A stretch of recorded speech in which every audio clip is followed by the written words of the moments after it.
সবার প্রথমে আমার সকল প্রিয় মানুষগুলোকে শুভ সকাল বলে আজকে ব্লগটা শুরু করছি। সবাই কেমন আছো? আশা করছি সবাই খুব ভালো আছো, সুস্থ আছো। তোমাদের ভালোবাসায় একটু ভালো থাকার চেষ্টা করছি। তুমি আমি লাইফস্টাইলের আরও একটা ব্লগে তোমাদের সবাইকে অনেক অনেক স্বাগত, অনেক ভালোবাসা। সবার প্রথমে বলি, তোমাদের সঙ্গে কোনো রকম ভিডিও শেয়ার করতে পারছি না, তার জন্যে আমি সত্যি অনেক অনেক দুঃখিত। কিন্তু কি করব বলো, পরিস্থিতিই এমন পড়ে গেছে যে আমি কোনো দিকেই এগোতে পারছি না, না এদিকে এগোতে পারছি না ওদিকে এগোতে পারছি। আর জানো তো, যতই কষ্ট হোক যতই যা হোক, মেয়েদের কিন্তু লড়াইটা লড়ে যেতেই হবে। তো কি বলবো, আমি এই ভিডিও দিতে পারি না, তার জন্য আমি কিন্তু অনেক অনেক দুঃখিত থাকি যে আমি এত কষ্ট করে এই জায়গায় এসে পৌঁছে আর এখন আমি কি হেরে যাব। তো সেই জন্য তোমাদেরকে কিন্তু একটা কথা জিজ্ঞাসা করেছিলাম, আমি তো ভেবেই উঠতে পারছিলাম না যে আমি এখন কি করব। আর জানো তো, তোমাদের সঙ্গে সবটা শেয়ার করে তোমাদের কাছে যে বুদ্ধিগুলো পাই, সেই বুদ্ধিগুলো কিন্তু আমার অনেকটা বেশি কাজে লাগে। তো সেই জন্য এর আগের একটা ভিডিওতে তোমাদেরকে আমি জিজ্ঞাসা করেছিলাম যে আমি একদমই বুঝে উঠতে পারছি না আমি এখন কি করব। সামনে আমার দুটো কাজ, একটা আমার স্বপ্ন আর একটা আমার সংসার। তো আমি এখন কোনটাকে বেছে নেব আমি কিন্তু বুঝে পাচ্ছি না। তো সেই জন্য তোমরা আমাকে কিন্তু বলেছিলে যে না দিদিভাই, আগে তোমার সংসার, তারপরে তোমার ইউটিউবের স্বপ্ন। আমরা তো আছি তোমার সঙ্গে সব সময়। আর সত্যি বলতে এই কমেন্টগুলো যখন পড়ি না, চোখ দিয়ে শুধু জল বেরিয়ে যায়, মুখে যেন মনে হয় একটু হাসি আসে। আর এই চোখের জলটা কিন্তু শুধু কষ্টের না, অনেক সময় কিন্তু আনন্দেও চোখে জল আসে। তো সেই সব কমেন্টগুলো পড়ে আমি মনে এতটাই সাহস পাই যে না, আমি আবার একদিন ঠিক উঠে দাঁড়াবো, আবার আমি আমার স্বপ্নটা ঠিক একদিন পুরো করব। এত বছর কষ্ট করেছি, না হ্যাঁ আরও কিছুদিন কষ্ট করব, কিন্তু তোমাদের যে ভালোবাসাটা পেয়েছি সেই ভালোবাসাটা আমি কিছুতেই হারাতে পারবো না।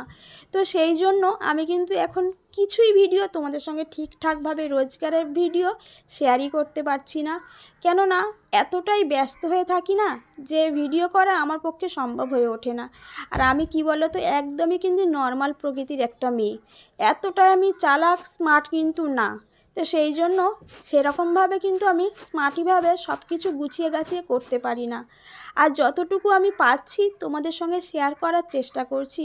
আর এই যে এইটুখানি ভিডিওর মাধ্যমে কিন্তু তোমরা আমাকে প্রচুর প্রচুর ভালোবাসা দিচ্ছ। এই ভালোবাসাটা তোমরা আমাকে কিন্তু সারাটা জীবন দিয়ে যেও, দেখবে একদিন তোমাদের অনেক ভালো হবে। এই যে আমি এখন এত দুঃখী, এই দুঃখিনীর পাশে যে তোমরা আছো এটাই অনেক, জানো তো।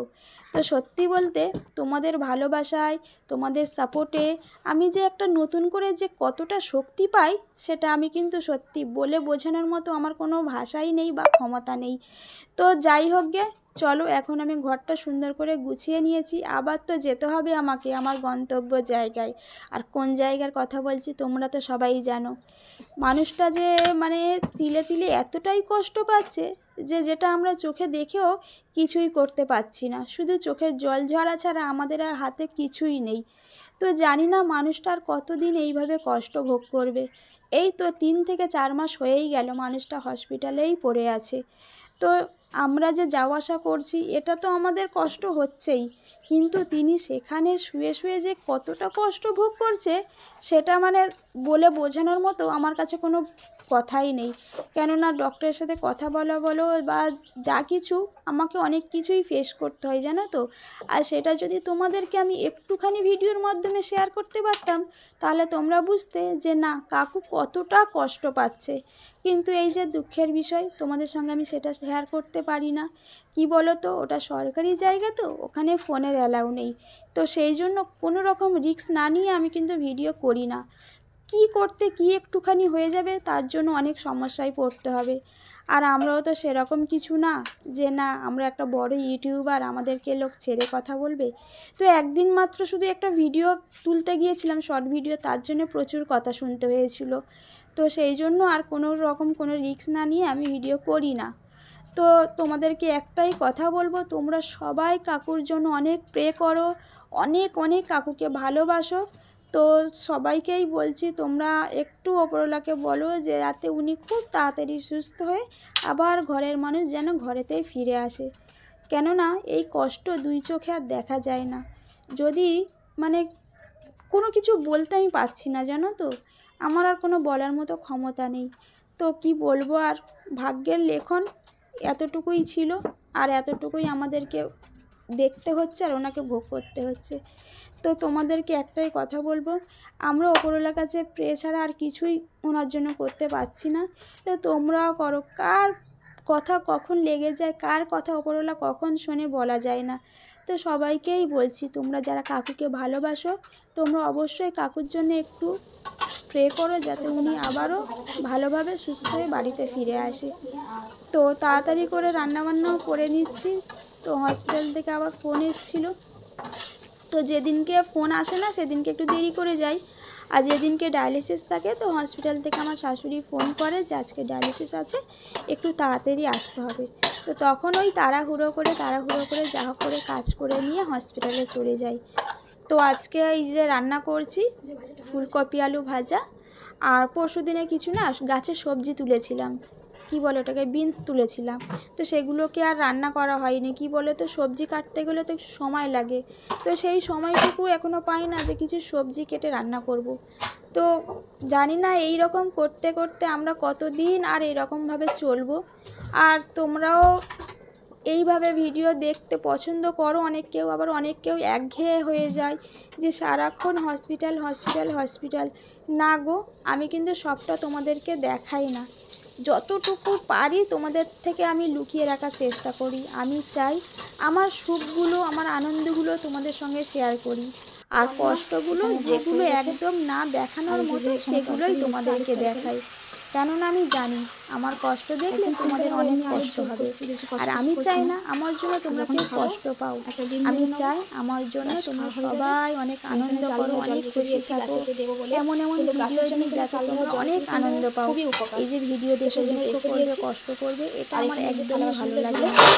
তো দেখো এখানে থালা বাসন নিয়ে নিয়েছে, আর এই যে এটা কিন্তু চাল ধোয়া জল আমি আমার গাছে দেবো বলে রেখে দিয়েছি। তো সব কিছু মাথায় রেখে সংসারটাকে আমি কীভাবে করছি আমি বুঝতে পারছি না, হচ্ছে এইরকম ব্যাপার, জানো তো। তো এখন শুধু আলুর তরকারি আর এই ফুলকপি আলু ভাজা এটাই করছি আজকের রান্না। তো অনেক কেউ না, সরি, একজনও বলেছিল যে শ্বশুর হসপিটালে ভর্তি আর মাংস রান্না হচ্ছে। আরে ভাই, এটা কি ধরনের কমেন্ট? হ্যাঁ, আমি তো বলবো না, মানে হাসার না ইচ্ছে হলেও না কিছু কিছু কমেন্টে এমন হাসি পায়, মানে যেটার উত্তর না দিলেই নয়। কি আমাদের কি মাংস খাওয়া মানা রে ভাই? হ্যাঁ, যখন এই শুধু শুধু তরকারি দিয়ে ভাত খাই, শুকনো ডাল দিয়ে ভাত খাই, কই তখন তো কমেন্ট করো না। আর যখন একটু ভালো কিছু খাই সেটা তোমাদেরকে দেখাই, অমনি একটা একটা মানুষ, এমন এমন ভালো ভালো মানুষ আছো যে একটা খারাপ কমেন্ট না করলে তোমাদের হয়ই না। তো যাই হোক গে, তবুও তো ভিডিও দেখে কমেন্ট করেছো, এটাই আমার কাছে অনেক শান্তি। এইভাবেই আমার সাথে থাকো, পাশে থাকো। যে স্বপ্নটা আমি দেখেছি আমার ইউটিউব চ্যানেলটাকে নিয়ে, সেই চ্যানেলটার স্বপ্নটা পুরো করার তোমরা সাহায্য করো, যাতে আমি আমার স্বপ্নটা এইভাবেই আস্তে আস্তে করে পুরো করি। আমি চাই না আমি একসঙ্গে সব কিছু জয় করতে, আমি চাই আস্তে আস্তে জয় হোক, কিন্তু যেন আমার জয়টাই হোক। আমি আমার পরাজয় চাই না। জীবনে অনেক পরাজয় হয়েছে আমার জীবন থেকে, অনেক কিছু হারিয়েছি। তো আর এখন যেগুলো নতুন করে ফিরে পেয়েছি আর হারাতে চাই না। কেন বলো তো, হারানোর কষ্টটা বুঝি, তো সেই জন্য আমি আর কিছু হারাতে চাই না। তো অনেক কথা হয়ে গেল, অনেক অনেক কথা হয়ে গেল, জানো তো। তো যাই হোক গে, তোমাদেরকে না সত্যি কথা বলতে বলতে বলতে এতই কথা বলে ফেলি, পরে ভাবি যা এটা না বললেই মনে হয় ভালো হতো, একটু বেশি বেশি বলে ফেলেছি। আবার ভাবি তোমাদেরকে বলবো না কাদেরকে বলবো বলো, তোমরাই তো আমার পরিবারের সব কিছু। তোমাদের সঙ্গে এমনভাবে আমি জড়িয়ে গিয়েছি যেটা না বললে আমার মনের ভিতরে হয় যে কখন বলি কখন বলি। তো যাই হোক, চলো এখন সুন্দর করে থালাগুলো ধুয়ে নিই, আবার যে আমাকে যেতে হবে তো দেরি হয়ে যাবে। তো তোমরা এইভাবে সাথে থাকো, পাশে থাকো, আর কিছু তোমাদের কাছে চাওয়ার নেই, শুধু একটু আমার সাথে থাকো ব্যাস। দেখবে তোমরা আমার সাথে থাকলে আমি সব কিছু একদিন ঠিক জয় করে নিতে পারবো। তো এখানে থালাগুলো সুন্দর করে ধোয়া হয়ে গেছে। তো চলো রান্না কত দূর হলো একবার দেখি। এই যে আমার রান্না একদম মুখোমুখি হয়ে এসছে। তরকারিতে ঝোলও দিয়ে দিয়েছি, ওইদিকে কিন্তু ভাতটাও আমার হয়ে গেছে, সবজিটাও ভাজা হয়ে গেছে, শুধু তরকারিটা হলেই কিন্তু রান্না হয়ে যাবে। তো এখন আমি সুন্দর করে গ্যাসটা মুছে নেব। আর এই যে তরকারি ভাতগুলো কিন্তু এর ভিতরে রাখি। একদিন তোমাদেরকে না আমার রান্নাঘরটা সুন্দর করে দেখাবো, ঠিক আছে? দেখাবো তো সবসময় বলি, কিন্তু ঠিকভাবে তো দেখানোই হয় না। তো কে কে আমার রান্নাঘর দেখতে পছন্দ করো বা রান্নাঘর দেখতে চাও অবশ্যই কমেন্টে জানাবে। আমি চেষ্টা করব তোমাদেরকে দেখানোর যে আমার এই ছোট্ট রান্নাঘরটা তোমাদের কার কার ভালো লাগে। তো সেরকমভাবে গোছানো কিছুই নেই, তবুও যতটুকু আছে এটাই আমার কাছে অনেক। তাই কত মানুষের ভাগ্যে নেই, তাই না বলো? এই যে আমরা যখন বাইরে বেরোই, কিছু কিছু মানুষ এমনভাবে থাকে রাস্তায়, তখন ভাবি যে না রে, হয়তো এদের থেকে আমরা অনেকটাই ভালো আছি, তখন নিজের কষ্টগুলো সত্যিই ভুলে যাই। তো সেই রকমভাবে সবসময় না খারাপটাকে দেখেই মনে সান্ত্বনা দিতে হয়, ভালোটাকে দেখে মনে কষ্ট করতে নেই, তাতে কিন্তু তোমার কষ্টটা বাড়বে, আনন্দটা কিন্তু খুবই কম হবে। তো সেই জন্য আমি কিন্তু বড় লোকের কথা একদমই ভেবে মনে কষ্ট করি না। আমি গরিব দুঃখিনীদের দেখে মনে করি যে না, আমি তো এর থেকে ভালো আছি, এটাই আমার কাছে অনেক, তাই না বলো? তো দেখো, আমি কিন্তু তোমার সাথে বক বক করতে করতে সুন্দর করে কাজগুলো গুছিয়ে নিচ্ছি। আর আমার মুখটা দেখো, যেন মনে হচ্ছে বাংলার 5 হয়ে আছে, মুখে হাসিই থাকে না। তো যখনই না ফোন আসে, বুকটার ভিতরে ধরাস করে ওঠে কে ফোন করলো। আর যদি হসপিটাল থেকে শাশুড়ি ফোন করে, সত্যি বলছি বুকের ভেতরটা এমনই কেঁপে ওঠে না, যেটা বলে বোঝানোর মতোই কথা নেই। তো কি কথা বলবে, সেই জন্যই না বুকটার ভিতরে বড্ড ধরাস ধরাস করে। তো সেই জন্য সারাক্ষণ না মনটার ভিতরে একটা চঞ্চলতা ভাব হয়ে থাকে, কখন ফোন আসবে, কখন কি খবর হবে, সেই সব ভেবে ভেবে মাথা খারাপ হয়ে যায়। তো যাই হোক গে, চলো ভালো করে রান্নাঘরটাকে গুছিয়ে নিয়ে একগাল ভাত খেয়ে নিয়েছি। ভাত খেয়ে নিয়ে ছাদে চলে এসেছি একটু পাতা চাচবো। তো এই পাতাগুলো না অনেক দিন থেকে না ছাদে পড়ে আছে, জানো তো। কয়েকদিন আগে কিছুটা পাতা চেঁচেছিলাম, তারপর আর সময় হচ্ছিল না। তো আমি কি করি বলো তো, বটিটা না এখানেই রেখে দিই, যখনই একটু সময় পাই দুটো করে পাতা চেঁচে নিই। কেন বলো তো, পাতাগুলো না চাচলে না পুরো একদম শুকিয়ে যাচ্ছে, নষ্ট হয়ে যাবে। আর এই উঠোন ঝাঁট দিতে, খাট ঝাঁটতে বড্ড না অসুবিধা হয় গো, এই যে কাঠির ঝাঁটা না থাকলে। তো সেই জন্য আমি সুন্দর করে কিন্তু এখন কাঠিটা চেঁচে নিচ্ছি। আর এরকম আমার মতো কে কে কাঠি চাচতে পারো অবশ্যই কমেন্ট করে জানাবে। আমি তো গ্রামের মেয়ে, তো সেই জন্য যতই শহরে থাকি না কেন, কিছু কিছু কাজ আমি কিন্তু খুব ভালোই পারি। আর এই পাতা চাঁচতে কিন্তু আমার ভীষণ ভালো লাগে। তোমরা কারা কারা এরকম পাতা চাঁচতে পারো আমাকে একটু কমেন্ট করে জানাবে। তো আমি একটা শর্ট ভিডিওতে এর আগের পাতা চাঁচার কিছু ভিডিও দিয়েছিলাম, তাতে আমাকে সবাই বলেছো, বাহ দিদি তুমি তো খুব সুন্দর পাতা চাঁচতে পারো, কোথা থেকে শিখেছো? সত্যি বলবো, আমি কোথা থেকে শিখিনি গো, আমার না কাজের প্রতি একটু বেশিই আগ্রহ, আমি না নিজে নিজে চেষ্টা করি, জানো তো। আর এই যে ছোট্ট পুচকে বটিটা আমার পিসিমণি আমাকে কিনে দিয়েছিল, কি সুন্দর না পুচকে বটিটা। তো আজকের ভিডিওটা কেমন লাগলো অবশ্যই কমেন্ট